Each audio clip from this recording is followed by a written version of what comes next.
headshots, puzzle slots, and liquors. It's time to strap on your firearm. We're going back to Raccoon City.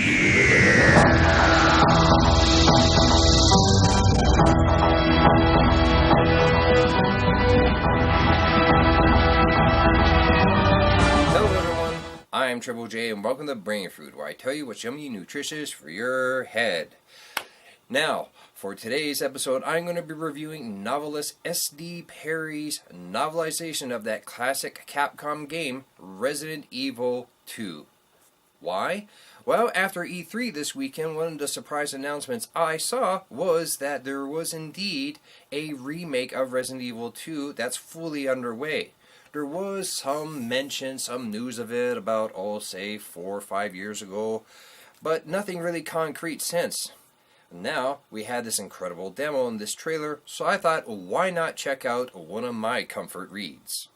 S.D. Perry was a staple of my library growing up through the 90s, as she wrote a number of books based on various properties, such as the Aliens and Aliens vs. Predator series. She wrote a number of books based off of the Star Trek Deep Space Nine and the original series, and of course, my favorite as I was growing up through the 90s, and it was my favorite game at the time, Resident Evil 2. Now, the novelization of Resident Evil 2 that S.D. Perry writes follows the Leon A, Claire B story from the game. If you remember from the game, it came with 2 discs, one for Leon and one for Claire. So you can play through the game as either character in the main storyline, and then take that saved information, start over with the B storyline of the other character's disc. It was actually pretty innovative of the time. Now, most fans of the series consider the Claire A and Leon B storyline to be the true storyline to match up the rest of continuity of Resident Evil, which is really kind of messed up to begin with. However, in thinking about it, I'm really kind of glad that S.D. Perry chose that plot, Leon A, Claire B, because otherwise then she might have had to write about how Sherry was infected by William Birkin's slimy hand tentacle. Help me!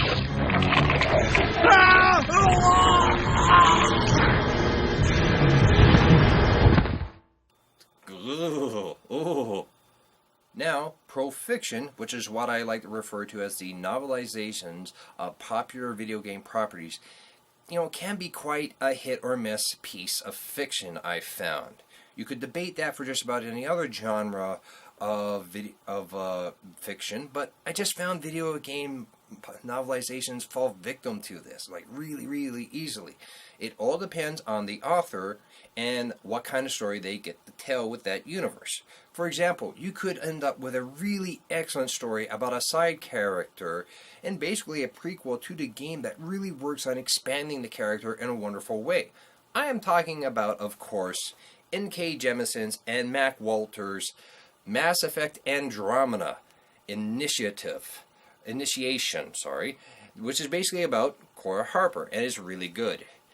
Then you have StarCraft Ghost Nova by Keith DeCandido, which is basically the origin of the character Nova from the StarCraft games, and is by far one of the worst stories I've ever read in my life. I barely got through halfway the damn thing when I threw the book across the room. I was that angry with it. I didn't even finish it. I threw it in the garbage. I didn't want someone innocent and naive to find it and waste several hours on it.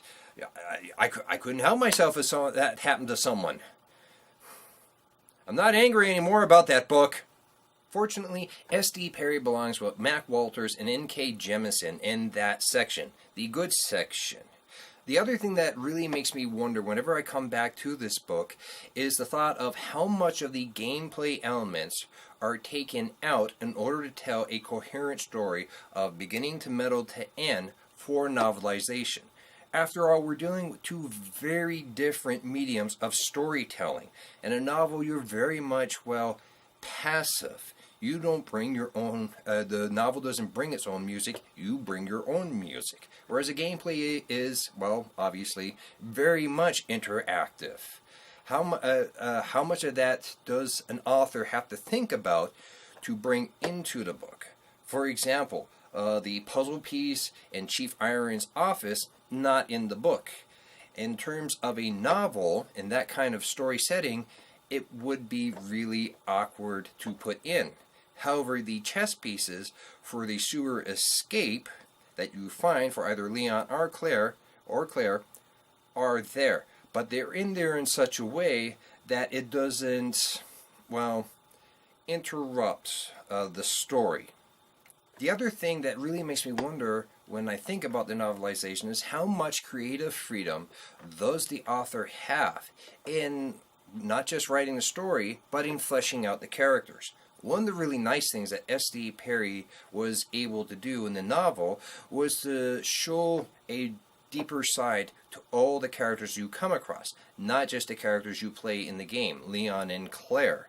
I especially like the job that she did with Sherry Birkin, making her seem much more like a child who's forced to really grow up fast in this incredibly traumatizing environment, as well as Ada Wong's slowly falling in love with Leon Kennedy, whereas it kind of happened fast in the game.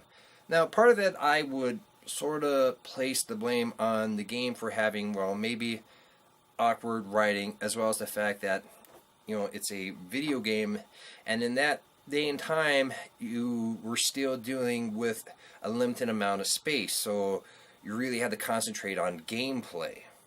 But overall, I really did appreciate that aspect of it. There are a couple of other choices I do kind of question. It's not big things, it's just minor things. For example, in the game, you come across Leon's desk that is, decorated with, congrats, welcome, rookie. But in the novel, it's not there. Leon doesn't come across his own desk. The other thing is that on the B side, near the end, in your final confrontation with Mr. X, you get a rocket launcher from Ada Wong at the last minute. But in the novel, Ada Wong gives Claire a machine gun. It's not a big deal. It's definitely not a deal breaker. But it's just something that makes me wonder. Was it a restriction placed upon S.D. Perry as with regards to creative freedom as to what she could or could not include in the game? Was it a personal choice? I really don't know.